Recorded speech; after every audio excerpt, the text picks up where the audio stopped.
1971 में पाकिस्तान से अलग होकर एक देश का जन्म हुआ। इस देश का नाम है बांग्लादेश। बांग्लादेश यूँ तो एक मुस्लिम बाहुल्य देश है, मगर काफ़ी लंबे समय तक इसकी पहचान एक मॉडर्न सेकुलर नेशन के तौर पर होती रही है। 1971 में जब बांग्लादेश बना तब इस देश ने अपने आप को एक सेकुलर देश घोषित किया था। ये साउथ एशिया का पहला मुस्लिम बाहुल्य देश था जिसने अपने संविधान में सेकुलरिज्म को जगह दी थी। हालांकि वर्ष 1978 में बांग्लादेश के संविधान से सेकुलरिज्म को हटा दिया गया। उस समय बांग्लादेश पर जियाउर रहमान नामक एक तानाशाह राज कर रहे थे।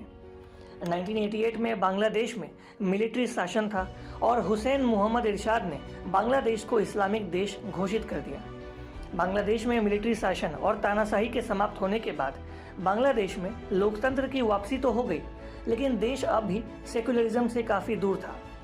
इस दौरान देश में इस्लामिक कट्टरपंथियों का दबदबा बढ़ने लगा और 1990 से 2008 के दशक में मदरसों की संख्या 2700 से बढ़कर 12,000 हो गई। इन मदरसों पर इस्लामिक कट्टरपंथियों का कब्जा होता रहा और उन्होंने देश के एजुकेशन पॉलिसी को भी सेकुलरिज्म से काफ़ी दूर करना शुरू कर दिया। बांग्लादेश के लिबरल समाज में इस्लामिक कट्टरपंथ फैलता चला गया और हिंदू, सिख, बौद्ध अल्पसंख्यकों पर जो हमले हैं वो लगातार बढ़ने लगे।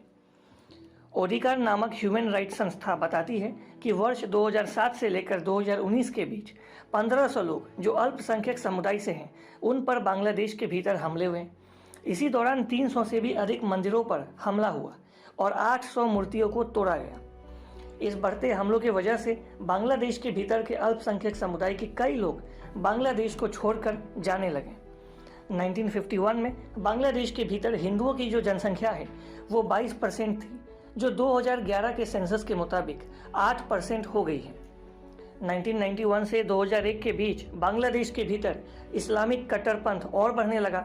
इस दौरान अफगान युद्ध से लड़कर कई लोग बांग्लादेश लौटे, जिन्होंने देश में कट्टरपंथी विचारधारा को फैलाने का लगातार प्रयास किया।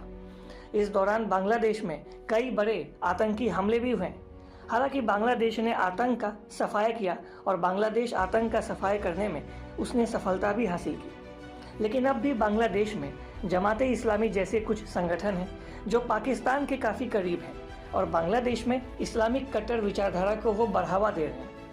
जब पीएम नरेंद्र मोदी ने इस वर्ष बांग्लादेश का दौरा किया था तो इसी संगठन ने बांग्लादेश में हिंसा की थी, जिसमें कई लोगों की मौतें भी हुई थी। इस संगठन की मांग है कि बांग्लादेश पूरी तरीके से इस्लामिक शरिया कानून पर चले। इन्हीं कुछ संगठन की वजह से बांग्लादेश में हिंदू अल्पसंख्यक को एक रणनीति के तहत टारगेट किया जाता रहा है। आज बांग्लादेश के समाज के एक हिस्से में कट्टर विचारधारा का प्रभाव है और यही कारण है कि जब अफगानिस्तान में तालिबान का कब्जा हुआ तब बांग्लादेश के भीतर से समर्थन की कुछ आवाज़ें निकली। भारत और बांग्लादेश के रिश्ते आज काफ़ी अच्छे हैं और हमेशा से भारत और बांग्लादेश के जो रिश्ते हैं वो काफ़ी अच्छे रहे हैं और यही कारण है कि पाकिस्तान इससे लगातार परेशान रहा है और पाकिस्तान ये चाहता है कि कैसे भी करके इन रिश्तों में तल्खी लाई जाए।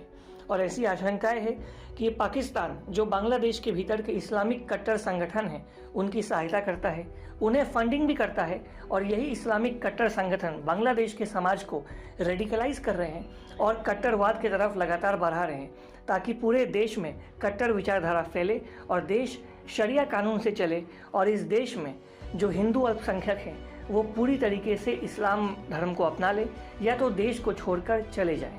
और अब अफगानिस्तान में तालिबान का कब्जा भी हो गया है और ऐसे में आशंका है कि पाकिस्तान अफगानिस्तान के भीतर तालिबान का सहायता लेके बांग्लादेश के भीतर की जो कट्टर विचारधारा है उसे फैलाने में एक महत्वपूर्ण रोल प्ले करे। News desk report, east news. Thanks for watching. Please subscribe and hit the bell icon.